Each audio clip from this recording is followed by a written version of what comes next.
Welcome into the doors of psychic experience and star people. Thank you for tuning in.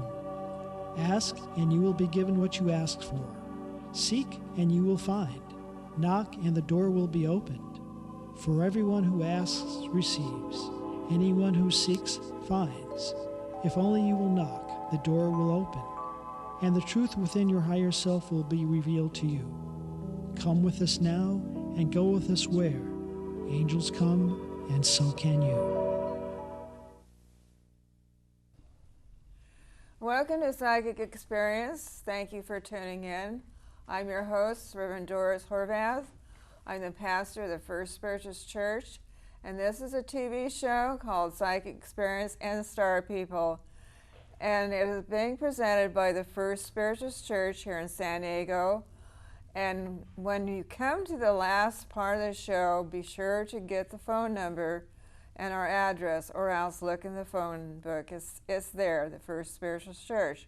It's a church where angels come, and so can you, any Sunday. And we have resident angels, myself, my president, Reverend Rosie Oberles, who's also a Master Reiki teacher. And we have several other ministers, Reverend Margaret Adler, who's getting ready to go to Florida on a trip. We have 3 new licentiate ministers who are all going to be ordained as reverends towards the end of the year. The first one is Noel Douglas of Spain, licentiate minister, who works on this show. The next one is Rosary Etzel, licentiate minister, and Rochelle Stewart, who works as a licentiate minister in our church every Sunday. You can come any Sunday, and we're all there looking for you to come. And we have metaphysical, spiritual topics for this TV show that we are doing here, and this is the 113th one. So you can see that we're very actively doing this. It shows on all the cable access, TV cable accesses in San Diego. I won't name them right now. But we have residents with our San Diego here. I'm so thankful for Cox Cable. And I would like to tell you that we have a special guest tonight who's going to be talking with me, and I'm going to be giving you a little bio for him shortly here after he says hello to the audience. His name is Marty Murphy. Marty, say hello to the audience. Hi everybody, and Reverend Doris, thanks for having me here. Okay, wonderful. I'm going to read your bio here, which you have given me. Marty Murphy is a native of Los Angeles and has lived in San Diego most of the time since the 1950s.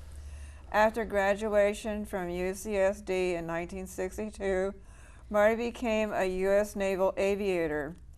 At the conclusion of his naval service, he and his family returned to San Diego.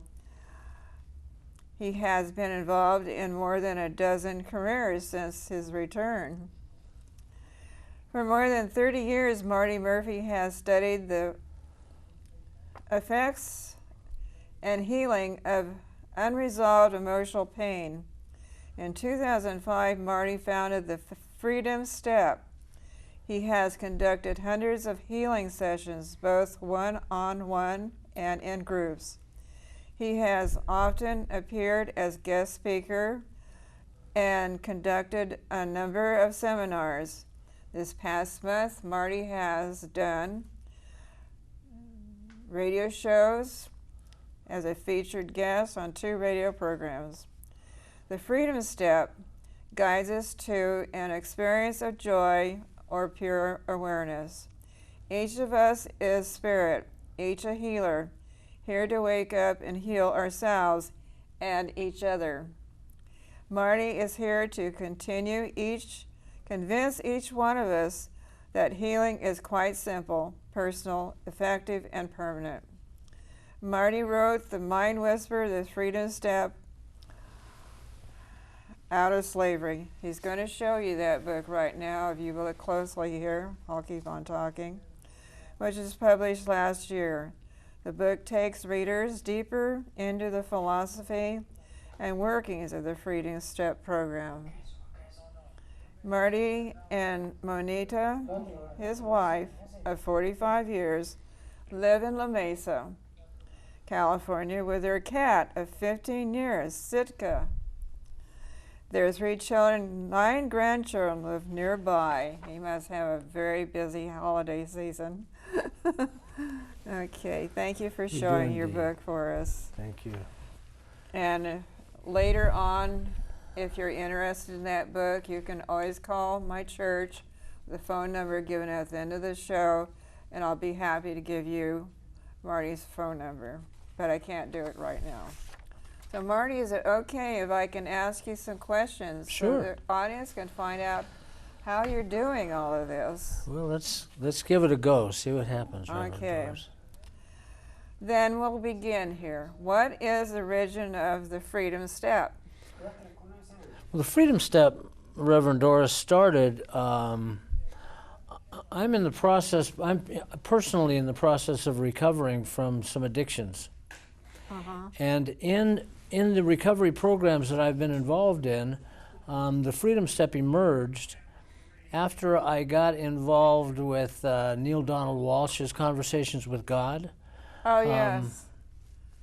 Eckhart Tolle's The Power of Now and A New Earth. And I started reading into that material. I started reading about a power, a force, a spirit that I could do business with. And prior to that, I just didn't have a good concept of spiritual power. Through some seminars that I went to, I ended up arriving at the Freedom Step.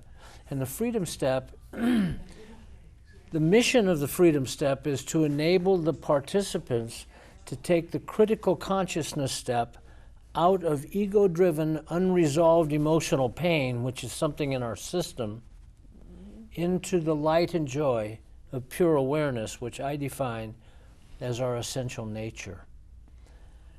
What is its mission and purpose then? So the purpose, Reverend Doris, the purpose is to take practitioners who are, well, let me explain what the real problem is. The real problem in all of us on the planet is that we have unresolved emotional pain in our operating system, which is between our throat and our lower plumbing, right in here. This is a computer. And so, for example, when I was 3 years old, my mother came up to me and said, "You're a bad boy." Now, she didn't say that to me. That was programming. It was right, it was conditioning. It was conditioning. But I conditioned my children. My mother conditioned me. My father conditioned me. Their parents conditioned them. We've been conditioning each other ever since we decided that we were going to run the show, that we were going to take the show away from Spirit, God, power, pure awareness, being one. And so since we did that, my mother saying to a 3-year-old who couldn't think, who couldn't actually process very much of anything, "You're a bad boy." The energy of that was that big. My ability to resolve the energy was that big. So I stuck a virus in my hard drive, and that is unresolved emotional pain. Oh, dear. Well, how did the Mind Whisperer emerge onto the scene? Well, as I was going along doing this work, I was doing sessions, in healing sessions, and actually having people. First of all, I can't heal anybody. Nobody can heal me. Everybody thinks that somehow healing has to take place somewhere outside doctors or ministers. I thought God did it. Well, perhaps. Perhaps if you believe that God is some separate being from you, then perhaps then you have to go outside of yourself. I don't experience that. I experience God and me to be one. Well, you're an instrument. Perhaps. Perhaps. There's no reason to, I mean, you believe what you believe and I believe what I believe. My experience is that I am spirit undergoing a physical life. Oh, of course you are. Okay? If I'm a spirit, there's only one spirit. Otherwise, it's a Disney movie. Ooh, there's that spirit there, and there's that spirit there, and there's that there. And so what we're doing is our mind is taking spirits and we're personifying them. There's only one spirit. That Well, spirit. we're all one spirit together. Ah. Right. So then that would mean that we are. People say in meetings that I conduct and meetings that I go to, my friends say, Marty thinks he's God. And I say, no, I want to make this really, really clear. Marty doesn't think he's God. As a matter of fact, the problem is Marty thinks he's not God, but he knows in his soul that he and God are one. That's right, exactly. Let's go into the next. Oh, so the mind whisperer, the mind whisperer. So I'm going along, as you can see, I don't have any trouble talking. And so I'm going along and I'm conducting these seminars, and people are saying, well, you should conduct classes and you should give classes and you should do 2-day seminars and so forth. I said, well, I wonder if I can talk about anything for 2 hours. I don't even have to know what I'm talking about. But for 2 days, that'd be a problem. So I said, I'm going to write a book. I thought, well, how arrogant is that? Everyone can read it. Why don't you just start writing some documents down? So I did that, and that's how the book came. Okay, that's good. It wrote itself. So now, what is emotional pain? You're talking about the emotional pain, and where does it actually really come from? Well, it didn't all come from my mother. My father spanked me. You're a bad boy. Yeah, and the nuns. I'm Catholic educated most of my life, and the nuns weren't very easy on me either. Judges haven't been all that good on me. Cops are terrible at me. Bosses have been terrible. So all of this, what happens is this energy comes into my system, and it becomes. Okay, let's go back to the beginning then. Let's go back. Everything is energy. Everything is energy. I agree. So this is energy, things are, and so it's either manifested energy or it's unmanifested energy. That's and ready so, to manifest. And so the manifested energy is stuff that you can see, taste, feel, and touch. Mm-hmm. Unmanifested energy would be thoughts, ideas, God, spirit. That would be unmanifested. But all energy is the same. That's right. It all comes from the same place. So, emotional energy is energy in motion inside of our system. And if it's unresolved and it's painful, it's a virus in our hard drive. This is a hard drive. And this virus eats. That's all a virus can do, is it eats. And that's what causes the problem. That's what causes addiction. That's what causes violence. That's what causes that kind of behavior. Uh-huh. Well, doesn't it all really start in the brain? Mm-mm. It does not. It does not. It starts, it's because I didn't have a brain. I had a brain, but I didn't have a mind when I was 3 years old. What happens is the energy comes into the system. I can't resolve the energy because it's too big, it's too great for me to handle. So I stick a virus in because I can do this. I'm 3 years old, but I know that I can't process it. And the thing says, I will be felt. And I'll eat you until you feel me. And so the mind starts working, and the mind says, I'll feed you. And that's when the mind gets involved, and that's when we get in trouble, because we think our mind is capable of healing us. And the only thing that can heal us is our soul, is our pure awareness, is our deletion. Well, you have described unresolved emotional pain as a virus. Now, is it possible to tell us a little bit about what you mean by that? Yes. It becomes a virus. A virus is an agent that does not come from the host. A virus in your hard drive in your computer, and you've indicated that in fact, I think you've told me that you had some computer problems earlier today. You said something about that. A virus is something that didn't come from the computer. It came in from the outside. Right. And it comes into the host, and it eats the host. Now, it doesn't matter whether it's in your computer at home or whether it's in your system, but the virus has nothing to do but eat. So it feeds off from your energy. Exactly. And the mind says, I'll feed you, I'll feed you. And then the mind finally says, I got no more food for you. I got nothing more to say to you. What am I going to do now? Feed me, feed me. It says, it keeps feeding. Finally, it ultimately, all unresolved emotional pain will manifest as physical trauma. Ultimately, it'll say, okay, cancer, now will you feel me? And it will eat. The virus eats the host until it takes the host down. Oh. And so that's what we're doing, and that's what the Freedom Step is about. That's what the Mind Whisperer is about, is we have simple, uncomplicated solutions. They don't involve psychiatrists, they don't involve doctors, they don't involve stories. They involve taking the power that you are and simply going in and deleting your own viruses. Because you're the only ones that can do it. Well, what can we do today to begin the healing process in our own lives?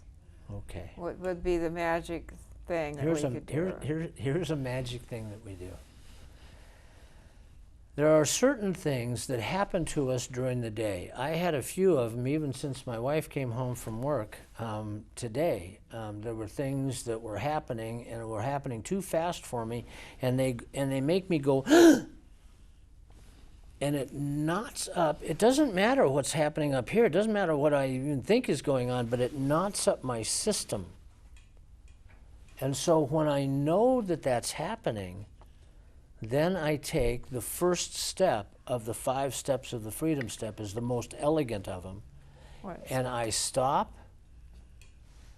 And now we can do this right now. I stop, I find out, stop thinking about it now, and find out where the pain is, where the energy is, and I take my pure awareness and I go straight down into the energy and I feel it. I stop thinking about it, I stop talking about it, I just feel the energy of that pain until it's all felt. And when it's all felt and there's nothing more and there's nothing left to feel, it's all gone. Now, at the same time, are you able to feel what caused it?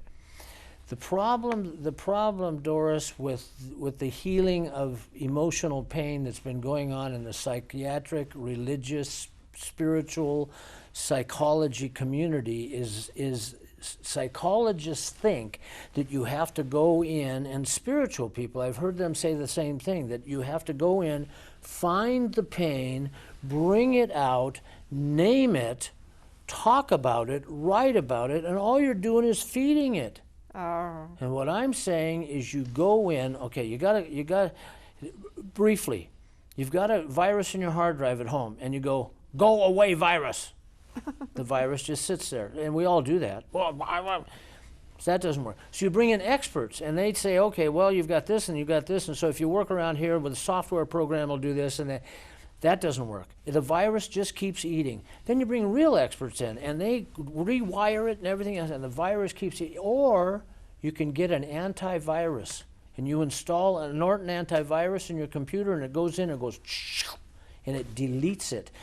And the virus can never return under those conditions. And that's what we do. That's exactly what we do, is you are your own antivirus because you are one with Spirit. And Spirit heals, man, ego separates. Okay. Well, the next thing I'm going to ask then with this is, what role do addictions play in the treatment of emotional pain? Well, what we do is the first thing that I did, and people get kind of a little upset with me about this, but the primordial addictive response to unresolved emotional pain is violence. Okay. So little boys go, and start hitting. And my mother gets out of the way, sends me to my room, I hit my bed, I hit my toys, I hit my wall. So that, let me explain addictions. Addictions, people think addictions are addictions to drugs and addictions to alcohol and addictions. An addiction is any ego-driven response to pain that we use to heal the pain, and if it is not in our best interest and we repeat it, we are addicted. So people are addicted to food. You got to have food, but if you overeat, you're addicted. Smoking, screwing, porno, psychotropic drugs, alcohol. I mean, there's any number, violence. There's any number of addictions that we have that we use to treat the pain. And a Hershey bar will work it out for 10 minutes, but the pain just keeps eating. And so the only solution to the pain is to delete it. All right. So what role does pure awareness play in the healing process with this? So my definition of pure awareness is what Catholics call the immortal soul, what spiritual people call prana, or spirit, or higher power, or whatever, but any definition of the power of the universe and beyond, the power of Creator, and you have that power because you are that power. And what we do is we access that power of pure awareness, and we go in and we delete the problem. And then I have 4 other steps, which gives us a constant experience of unity with Creator. And that's what I do. Okay. What about religion, spirituality, psychology, all those healing programs and practitioners? What do you think about all that? Well, back to the psychologist. You tell a psychologist stories for a couple of years, and finally the psychologist says, okay, here's your dossier, I'm about tired of you, and he hands it to you and he says, that's who you are. And you can talk about who you are. You can talk about who you are right now for hours and never even come close to the magnificence of who you really are. It's just your mind is yakking. So that's psychologists. Religious people, religious people often are saying that any healing that takes place has to take place by some agreement between you and some external power. And I just don't experience that in my life anymore. I experience the great reality, the power to be deep within me. And since the power is deep within me, in order to go home, I don't go upstairs, I go home. I go to the peace and unity with Creator that is in here, and that is pure awareness, and that's where I live. You're referring to this area quite a bit. Yes. And would you say that that's your solar plexus that you're referring to? Yes. Anything that happens between right in here, the solar plexus, and right around the heart is where the real operating system is happening. There's tens of thousands of things that are going on inside of both of us right now that are keeping the life going.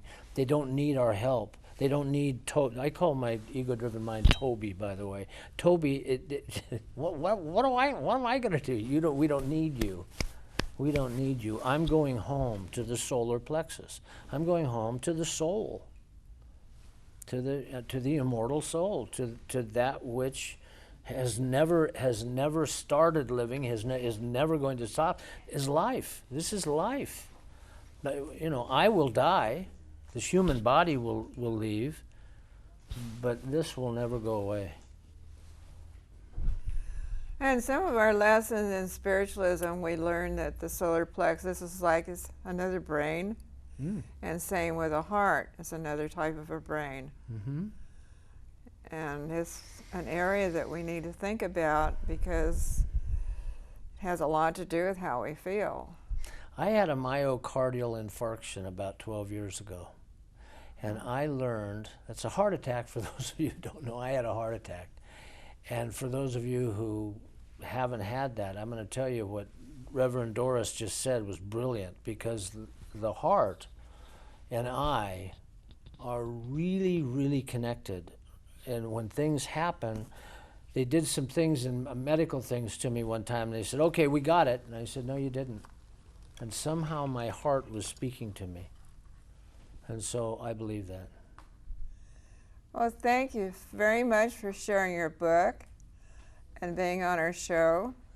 Thanks for You're a having very me. interesting guest. You have your own viewpoint, and I can tell that you're not letting other philosophies influence you, that you've learned what you've learned, and I feel like that you're very right about what you're telling us. And I like people to get paper and pencil, pen, and write down the phone number you're going to find at the end of our show so that you can call me and I will relay phone numbers as you wish. And I want to thank our crew very much. And please come see us at the First Spiritus Church where angels come, and so can you. Any Sunday, we're always there. I practically live there. God bless. Thank you for watching, and goodbye for now. Bye-bye.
Thank you.